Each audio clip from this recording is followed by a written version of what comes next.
Hello everyone, hope you're doing well. Today we are once again on the updates 1.98 dev server, and it's time to have a look at the F3H-2.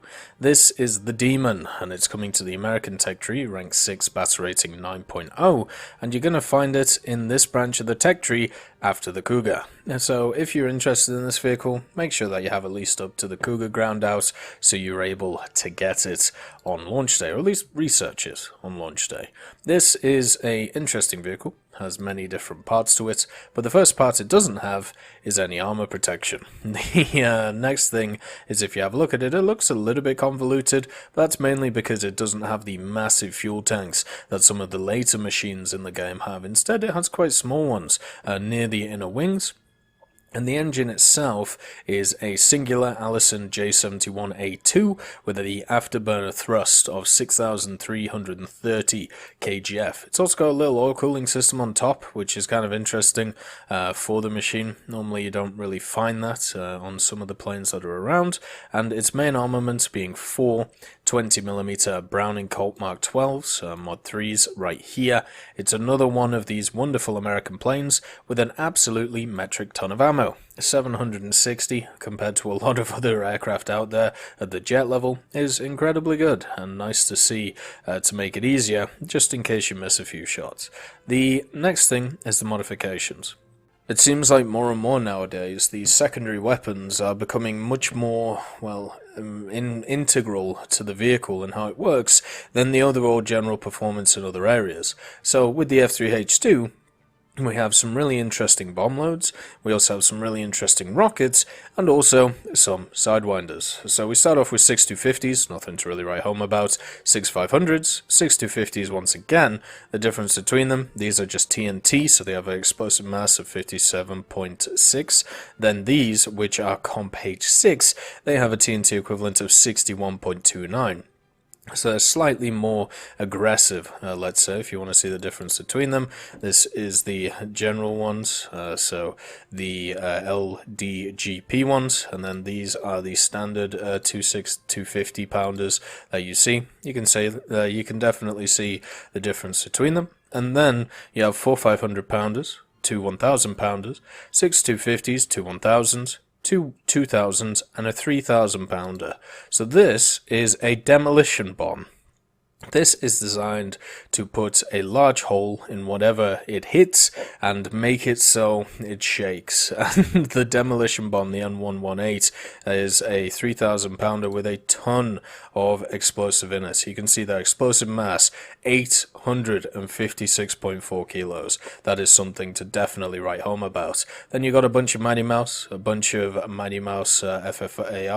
290mm a pen on those boys, 4 AIM-9Bs, which is probably the loadout the majority of people are going to use, just because it is a pretty nice loadout, and also the BR of 9.0, very competitive. And then you can actually bring conglomerations of stuff to be able to bring them together. So 2 AIM-9Bs and a 3000 pounder, 2 AIM-9Bs and 2 1000s. I'm guessing people will work out which will be the best ground pounding one to use in ground realistic, but at least for me, I think I'm just going to use the Donk bomb, which I think is going to be really, really fun.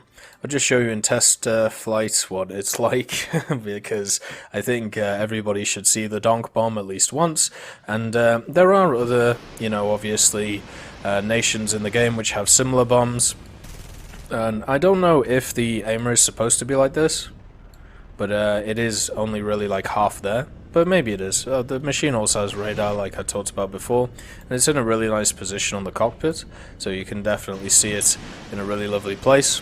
It's also got a fully maneuverable elevator, so you can fish through the air. Got a lovely rudder on it as well, and lovely, as you can see, it's got some extra help on the wings to be able to roll the plane. This plane is really cool. Even though it is ugly, it is a really interesting machine, which has a lot of pretty interesting stuff to it, and I'm happy to see it in the game, especially as a fan of naval aircraft. I'm really a big fan of the F9 Cougar, and also the Panthers that we see. But just to show you the general power of this bomb, you can't obviously use a bomb reticle in this thing, so I might miss, but just to show you, kapow. It's definitely put a big hole in that vehicle, and will put a big hole in many others. The actual maneuverability of the machine is surprisingly good. I thought, looking at its general physique, I would be worried about it, but its roll rate is nice, and also its elevator pulls hard. It pulls really hard, which is something that I suppose you want in jet combat, especially with the addition of having AIM-9Bs to be able to dodge, roll, and then fire off afterwards. It doesn't get any more skins. This is the only one it gets, so hopefully we get to see some nice market skins, or maybe we get to see some, user-made skins to make it really, really interesting. And hopefully as well, the mission editor at some point gets updated, so we can have a few more modern aircraft in it, instead of having to go with stuff like the J-21RA all the time. But the Demon is kind of a surprise. So after the Skyhawk for me, I thought it was just going to be another one of these attackers which doesn't really maneuver too well. The payloads kind of weigh it down a lot, and generally it's just one of those vehicles which doesn't really have a lot of life. The Demon is different. It really is. The fact that it has access to some really nice secondary armaments doesn't mean that it's an attacker. Doesn't mean that it's a vehicle that has to focus on that. It is a fighter at the end of the day, and the actual maneuverability that you find, mainly because of its tail section, and also mainly because of its quite large wings, tells me that it does have a future when it comes to these air-to-air battles, at least in air realistic. In ground realistic, there are obviously better options for you in order to do better, for the overall team. But for me, I'm kind of interested to see if this thing actually becomes one of those vehicles which people turn to over something like the Sabre. Because the Sabre is still incredibly maneuverable, still has very good acceleration.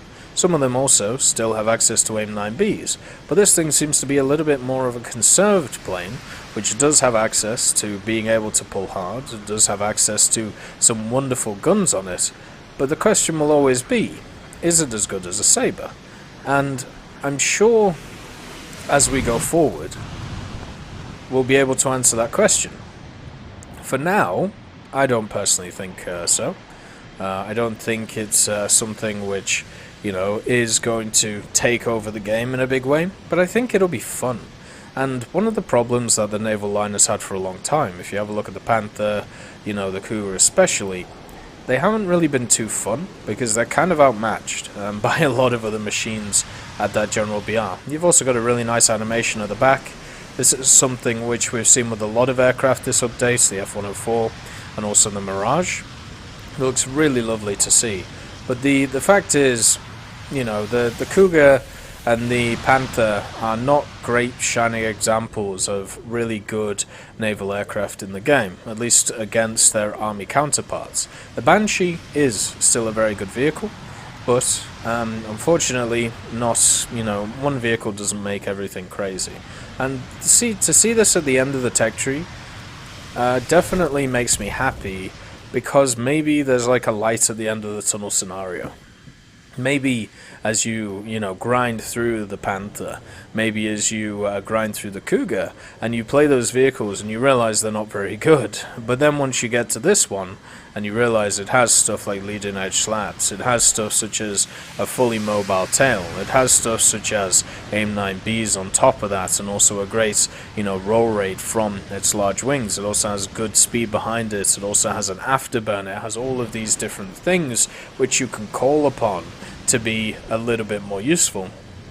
My question is, will it be worth it? Will it be worth it to go through this tech tree in order to get this vehicle? And we know for a fact that there's going to be more naval vehicles for America, so why not get this one now to be able to get ready for it, even if you aren't that interested in the vehicle? You know for a fact that there's going to be some absolutely insane vehicles going forward for the American naval situation. So yeah, it's just interesting to think about at the end of the day. It's just something, at least for me, when I look at it, I think should definitely be considered I still would probably take a Saber, just because I would feel more comfortable defensively flying in that, whereas this, it's still a little bit, you know, chunkier as it flies, so yeah. I still will give it a go though. Just like I enjoy the Cougar, even though it's not the best, just like I enjoy the Panther because of its aesthetics, I'll give this a go too when I research it on War Thunder. I hope you all have a wonderful day, and I'll see you next time. I'd just like to thank Eugene's Terry, Daniel Stanton, Blackie, Elove Goat, Jay Wilt, Martinez, B. Young, Chris Giltnane, Trigger Hippie, Ambrosius McClellan, and also Samuel Slick for supporting the channel.